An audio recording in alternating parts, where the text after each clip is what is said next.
하나님 말씀은 마태복음 13장 1절로 23절입니다. 그러나 너희 눈은 봄으로 너희 귀는 들음으로 복이 있도다 라는 말씀으로 예수님께서 비유의 말씀에 대해 설명하신 내용을 우리 함께 나누도록 하겠습니다.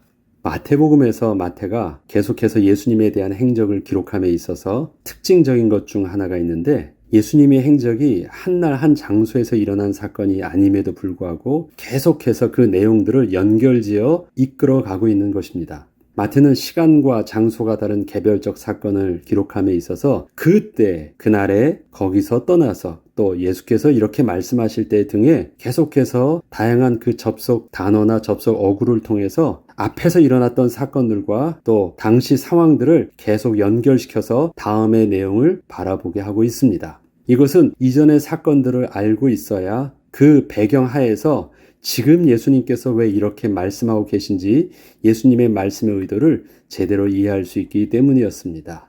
우리 같은 문화권에 사는 사람들이 이런 말 있잖아요. 거시기 하면 서로 아는 것처럼 그건 다른 사람들은 몰라요. 그러나 같이 경험을 했고 같이 그런 정서와 문화를 가지고 있는 사람은 알 수 있잖아요. 그런데 지금 독자들은 예수님께서 왜 그렇게 말씀하시는지 그냥 그것만 툭 던지면 자던 밤에 홍두깨처럼 이게 무슨 말인가 할 수 있는데, 예수님께서 이렇게 말씀하신 이유는 그 전에 이러한 배경과 이러한 사람들의 말씀을 기억하시고 그걸 염두에 두고 하셨다라는 것입니다. 그래서 그거를 앞에 거를 우리가 계속해서 연관돼서 이해하면 훨씬 더 이해가 쉽습니다. 특히 지금 예수님께서 바리새인들과 또 서기관들과 계속해서 논쟁을 하고 있는 내용들이 계속 진행되고 있을 때 하시는 말씀들은 더더욱 그때 하면서 계속해서 그것을 말하고 있는 이유가 여기에 있는 것입니다. 마태가 계속 연결지어 가고 있는 것은 우선 바리새인과 서기관들, 즉 당시 종교 지도자들은 예수를 반대하고 죽이기로 모의를 끝낸 입장에서 어떻게 해서든 예수를 걸고 넘어뜨릴 명분을 찾고자 접촉을 시도하고 있는 분위기가 계속되고 있다는 것이었고, 제자들과 수많은 무리들은 아직까지 예수의 대속의 십자가와 하나님 나라의 비밀을 잘 깨닫지는 못하고 있던 상황에서 예수께서는 종교 지도자들을 향하여서는 그 악한 의도를 아시고 비유로 말씀하사 스스로 깨닫지 못하게 하시면서도 제자들에게는 그 말씀이 얼마나 엄중한 것인지 알게 하셨고, 또 수많은 무리들을 향하여서는 계속 병자를 고치시며 하나님의 긍휼을 그렇게 베풀어 주시고 계셨던 것이었습니다. 예수님께서는 비유로 하나님 나라의 비밀을 말씀하시는 것에 대하여 제자들이 묻자 이렇게 답하여 주셨습니다. 그것이 오늘 본문입니다. 제자들이 예수께 나와 이르되 어찌하여 그들에게 비유로 말씀하시나이까? 대답하여 이르시되 천국의 비밀을 아는 것이 너희에게는 허락되었으나 그들에게는 아니 되었나니 무릇 있는 자는 받아 넉넉하게 되되 없는 자는 그 있는 것도 빼앗기리라. 그러므로 내가 그들에게 비유로 말하는 것은 그들이 보아도 보지 못하며 들어도 듣지 못하며 깨닫지 못함이니라. 이사야의 예언이 그들에게 이루어졌으니 일러스되 너희가 듣기는 들어도 깨닫지 못할 것이요 보기는 보아도 알지 못하리라. 이 백성들의 마음이 완악하여져서 그 귀는 듣기에 둔하고 눈은 감았으니 이는 눈으로 보고 귀로 듣고 마음으로 깨달아 돌이켜 내게 고침을 받을까 두려워함이라 하였느니라. 그러나 너희 눈은 봄으로 너희 귀는 들음으로 복이 있도다. 내가 진실로 너희에게 이르노니 많은 선지자와 의인이 너희가 보는 것들을 보고자 하여도 보지 못하였고 너희가 듣는 것들을 듣고자 하여도 듣지 못하였느니라. 그런즉 씨 뿌리는 비유를 들으라. 예수께서는 비유로 말씀하시는 것에 대하여 이미 그 마음이 완악해져서 예수를 자기 스스로 거부하고 있는 자들을 향하여서 하는 말씀이기 때문이라고 하십니다. 저들은 예수님을 잘 모르고 있는 자들이 아니라 이미 앞서 예수께서 말씀하셨듯이 그 마음에 예수를 거부하고 죽이기로 작정하고 전 인격적으로 결론을 낸 자들이기 때문에 예수께서는 이미 저들을 향하여 성령을 회방하는 자는 사하심을 받지 못하리라고 정죄하신 자들이었던 것입니다. 예수께서는 혹시 저들이 제대로 듣고 그 마음으로 깨달아 완악한 마음이 돌이킬까 두려워함이라는 이사야 선지자의 예언의 말씀을 인용하셔서 그 답을 대신하셨습니다. 일부러 깨닫지 못하게 하시겠다라는 것입니다. 이는 성령을 회방한 죄에 대하여 절대 사하심을 얻지 못하게 하시겠다는 분명한 예수님의 뜻이 담겨 있는 말씀이셨습니다. 비유는 서로 정서가 통하고 함께 공유하고 있는 지식이 있는 상태에서는 아주 쉽게 이해할 수 있지만 서로 통하는 내용이 없다면 전혀 이해할 수 없는 특성을 가지고 있습니다. 때문에 바리새인들과 서기관들이 친근한 듯 그리고 뭔가 진실되고 알고 싶은 듯 하며 예수님께 다가와서 가르쳐 주기를 청하고 있지만, 그때 예수님께서는 저들이 원한 대로 다 들려주는 듯 하셨지만 결국 저들은 그래서 제대로 이해할 수 없었던 것입니다. 저들의 의도를 아셨기 때문에 원한 대로 들려주는 듯 했지만 하나도 알지 못했던 것입니다. 저들은 어쩔 수 없이 무슨 말인가 하고 또 그냥 떠나갔습니다. 그리고 나서 제자들만 남았을 때 제자들이 예수님께 이렇게 묻습니다. 제자들의 질문의 의도는 좀 더 직접적으로 말씀을 하셨다면 저들이 제대로 듣고 좀 더 자신들의 모습을 보고 깨달을 수 있지 않았을까요? 라는 그 의도를 가지고 예수님께 왜 비유로 말씀하셨습니까? 를 물은 것이었습니다. 뭔가 좀 잘 말해줘서 어떻게 해서든지 자기들이 반대하는 것들을 좀 설득해주면 어떨까요? 했는데 굳이 왜 그렇게 하셨습니까? 라고 물은 것이었습니다. 왜냐하면 제자들은 예수님이 하시는 말씀을 어느 정도는 그렇구나라는 것을 알고는 있었기 때문이었습니다. 이때 예수님께서는 일부러 이해하지 못하도록 그렇게 하신 것이라고 하신 것입니다. 그리고 그러나 너희 눈은 봄으로 너희 귀는 들음으로 복이 있도다 라고 말씀하신 것입니다. 너희와 저들은 다르다라는 것입니다. 너희는 이미 복을 받은 자라는 것입니다. 그렇다면 종교 지도자들을 향하여서는 깨닫지 못하게 하시면서도 하나님께서 택하신 자들에게는 그 말씀을 깨달아 복이 되게 하신 그 씨 뿌리는 자의 비유를 우리 함께 살펴보도록 하겠습니다. 이 내용은 한쪽은 못 듣게 한 거지만 한쪽은 들어서 복이 되게 하셨다라는 내용입니다. 이 비유는 종교 지도자들의 완악함에 대하여 하신 말씀이셨고, 복음을 받았을 때 그것에 대해서 반응하는 자들의 다양한 모습이 이렇게 있을 수 있다는 것을 가르쳐 주신 것이었습니다. 1절로 9절에 보면 이렇습니다. 그날에 예수께서 집에 나가서 바닷가에 앉으심에 큰 무리가 그에게로 모여들거늘 예수께서 배에 올라가 앉으시고 온 무리는 해변에 서 있더니 예수께서 비유로 여러 가지를 그들에게 말씀하여 이르시되 씨를 뿌리는 자가 뿌리러 나가서 뿌릴새 더러는 길가에 떨어짐에 새들이 와서 먹어버렸고 더러는 흙이 얕은 돌밭에 떨어짐에 흙이 깊지 아니하므로 곧 싹이 나오나 해가 돋은 후에 타서 뿌리가 없으므로 말랐고 더러는 가시떨기 위에 떨어짐에 가시가 자라서 기운을 막았고 더러는 좋은 땅에 떨어짐에 어떤 것은 100배 어떤 것은 60배 어떤 것은 30배의 결실을 하였느니라. 귀 있는 자는 들으라. 여기까지가 지금 바리새인들이 들은 내용들입니다. 여기까지가 그냥 일반적인 무리들이 그냥 들었던 내용입니다. 그러면 이것을 저들은 어떻게 받아들일 수 있을까요? 그렇지, 씨를 뿌리면 다 이렇게 되는 거지. 그래서 뭐야, 이게 뭐야? 아무것도 아니에요. 어떤 여기서 의미를 그렇게 찾을 수 없어요. 저들 입장에서는 그렇습니다. 왜? 그들이 늘 그들의 문화권에서 씨를 뿌리면 당연히 이런 상황 속에서 뿌려지는 것이거든요. 여기에 어떤 깊은 진리와 지식을 찾아낸다는 것을 상식적으로 잘 찾지를 못해요. 예수께서는 사람들이 복음을 들었을 때 어떻게 반응을 하는지를 설명하기 위해서 네 종류의 땅을 비유로 말씀하신 것이었습니다. 첫 번째 종류는 천국의 말씀을 들었을 때 깨닫지 못한 사람에 대한 설명이었습니다. 이는 마치 씨가 길가에 뿌려진 것과 같아서 이것은 그냥 버려진 것과 다를 바 없기 때문에 악한 자가 와서 그냥 빼앗아 가버려도 그것이 빼앗긴 줄도 모르는 상태입니다.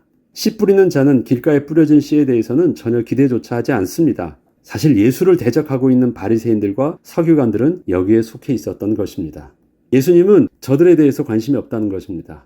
이들은 지금 무슨 말인지는 모르죠. 다음으로 말씀을 듣고 즉시 반응은 하지만 말씀으로 말미암아 환난이나 박해가 일어날 때에는 곧 넘어지는 자에 대하여서 하는 비유입니다. 이들은 마치 흙이 얕은 돌밭에 떨어진 자라고 하십니다. 겉으로는 좋은 흙처럼 보였지만 실상은 돌밭인 것이기에 절대 뿌리를 내리지 못하는 것입니다. 무늬만 좋은 밭입니다. 그러나 본질은 뭐예요? 돌밭이에요. 이게 중요합니다. 이 사람은 처음에는 말씀을 기쁨으로 받았지만 얼마 지나지 않아 그 말씀 때문에 박해가 일어나자 넘어지게 된 자들이라고 말씀하십니다. 이는 자신이 받은 복음이 자신을 원하는 방향으로 이끌 줄 알았는데 알고 보니 자신에게 해를 입히고 있는 상황 속으로 가게 되자 얼른 그 복음을 버린 자들을 말합니다. 그렇지만 중요한 것은 박해가 저들의 배교의 원인이 아니라는 것입니다. 결국 박해로 본래 그 돌밭의 실체가 드러났던 것이지 박해가 아니었다고 해도 결코 저들이 잘 믿을 수 있는 온전한 그리스도인의 하나님의 사람들은 아니었던 것입니다. 이것이 중요합니다. 박해가 원인이 아닙니다. 본래 돌밭이에요. 그것이 그렇게 보이지 않았을 뿐입니다.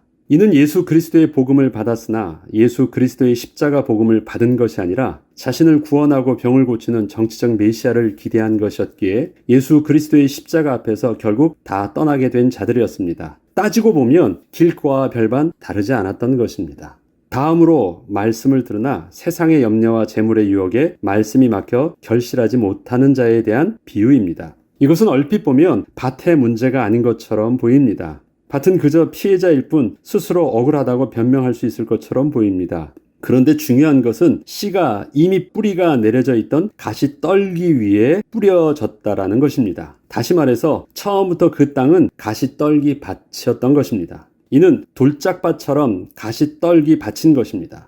씨 뿌리는 자가 돌밭을 그대로 내버려 두고 뿌리는 것처럼 가시떨기 밭에도 그 뿌리를 제거할 수 없어 그대로 내버려 두는 것입니다. 결국 거기에 뿌려진 씨도 역시 앞선 경우와 같이 다르지 않은 운명인 것입니다. 이들은 예수 그리스도의 복음을 잘 받은 듯해도 이미 자신의 삶 속에서 깊이 뿌리 박혀 있던 세상적인 것들로 인하여 삶의 우선순위를 결코 바꿀 수 없는 자들이었던 것입니다. 비유의 말씀을 좀 더 자세히 보자면 가시떨기 위에 떨어짐에 가시가 자라서 기운을 막았다라고 합니다. 가시떨기가 겉에는 잘 보이지 않아요. 그런데 이미 뿌리가 밖에 내려져 있는 상황입니다. 그 위에 씨가 뿌려진 것입니다.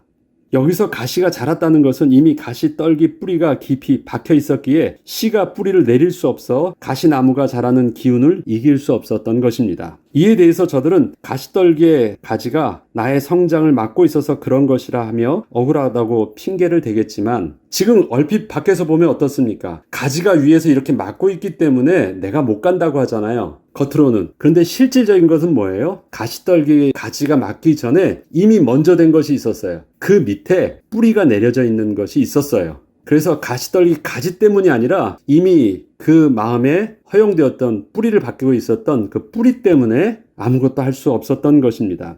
이미 그 마음을 가시떨기 나무에게 뿌리가 박히도록 내어줬다는 것이 문제였던 것입니다. 이는 세상 것의 모든 것을 다 내어준 상태 위에 복음을 받은 것이었기에 결코 복음이 자랄 수 없었던 것입니다. 씨 뿌린 자는 이를 알기에 이러한 곳에 뿌려진 씨에 대해서도 역시 앞선 경우와 다르지 않게 취급했던 것입니다. 그럴 수 있어요. 저들은 길가나 돌짝밭이나 그 다음에 가시밭 똑같은 경우입니다. 나름대로는 자기들의 핑계를 댈 수 있을 것입니다. 그렇지만 그 본질은 무엇입니까? 새가 와서 빼앗아 간 것이 문제가 아니었고 밖에 뜨거운 태양빛이 와서 쬐서 문제가 된 것도 아니었고 가시떨기 가지가 막아서 문제가 된 것도 아니었습니다. 그 본질에 씨를 받을 수 없는 완악한 마음의 상태가 문제였던 것입니다. 이해되십니까? 저들은 나름대로 핑계를 댈 수 있을 것처럼 보지만 본질은 아니라는 것입니다. 이것이 지금 예수님께 다가온 많은 유형의 사람들의 문제였던 것입니다. 마지막으로 좋은 땅에 떨어진 것에 대하여서는 말씀을 듣고 깨닫는 자라고 하시고 30배, 60배, 100배의 열매를 거둘 수 있는 자라고 말씀을 하십니다. 이는 어느 누구도 복음을 빼앗아 갈 수 없고 어떠한 박해가 와도 견딜 수 있으며 복음의 뿌리를 잘 내리고 있기에 어떠한 세상적 유혹에도 문제가 되지 않을 것이라는 것이었습니다. 왜 열매를 맺을 수 있습니까? 그것은 새들이 빼앗아 갈 수 없어요. 그리고 햇볕에 쬐는데 그 햇볕이 마르게 하는 것이 아니라 오히려 더 좋은 광합성을 하게 해요. 그리고 가지가 쭉쭉쭉쭉 뻗어나가요. 가시떨기 나무에 문제가 없어요. 왜? 가시떨기 위에 있는 것이 아니었기 때문에 뿌리를 잘 내려서 잘 자라는 것이에요. 그러니까 열매 맺는 것이에요. 좋은 땅은 그런 것입니다. 훗날 제자들은 이러한 예수님의 비유의 말씀대로 반응한 수많은 사람들을 보게 될 것입니다. 언제예요? 예수 그리스도께서 십자가에서 죽으실 때 이 모습대로 반응하는 수많은 사람들을 보게 됩니다. 그리고 자신의 모습들도 보게 될 것입니다. 그리고 하나님께서 택하신 자의 모습이 어떠한 것인지도 그때 확인하게 될 것입니다. 예수께서는 지금 당신 앞에 나오는 수많은 사람들을 향하여 동일한 복음을 전하고 있는 듯 하셨지만 결국 좋은 밭에 뿌려진 씨에 대해서만 그렇게 기대를 하고 계셨던 것입니다. 그리고 다른 반응을 했던 수많은 사람들에 대해서 예수님은 실망하거나 억울해하거나 내가 당했다 그런 생각조차 하지 않습니다. 그거는 당연히 그런 것이다. 씨 뿌리는 자가 씨를 뿌릴 때 이스라엘 유대 땅 그 광야의 그 밭의 상황은 그러한 것이기 때문에 한 곳에만 잘 뿌려지면 그것이 문제가 없는 것입니다. 지금 제자들은 이것을 예수님이 십자가에 죽으셨을 때 수많은 사람들을 통해서 볼 것입니다. 자신들의 모습도 볼 것입니다. 그리고 자신들이 무엇이 달랐는지를 하나님이 알게 하실 것입니다. 혹시 우리의 모습은 어떨까요? 이 말씀이 완악한 자에게는 절대 깨달을 수 없는 부분들이지만 하나님의 택하신 자들에겐 복이 되는 말씀이라고 하셨습니다. 그럴 수 있다. 그럴 수 있는 부분들 속에서 우리에게 말씀이 어떻게 되었느냐? 하나님 잘 뿌리가 내려지게 하시고 또 그 말씀이 내 속에 열매 맺을 수 있는 은혜를 주께서 허락하여 주시옵소서. 우리는 겸손히 기도하고 우리의 모습들을 주의 말씀 속에서 스스로 경계함 속에서 이 말씀을 붙잡고 또 전하는 저와 여러분이 되어야 되겠습니다. 기도하겠습니다. 하나님, 예수님께서 비유의 말씀을 주실 때에는 그 말씀을 온전히 들을 수 있는 자에게는 복이 되게 하시는 말씀이셨습니다. 하나님께서 우리에게 주셨던 생명의 말씀, 또 말씀이 육신이 되어 이 땅에 오신 예수 그리스도는 우리 가운데 잘 박힌 목과 같이 또 온전히 깊이 뿌리가 내려지게 하여 주셔서 예수로 말미암는 성령의 열매가 우리의 삶에 30배, 60배, 100배의 열매를 거둘 수 있는 은혜로 온전히 인도함 받게 하여 주옵소서. 감사드리며 우리 주 예수 그리스도 이름으로 기도합니다. 아멘.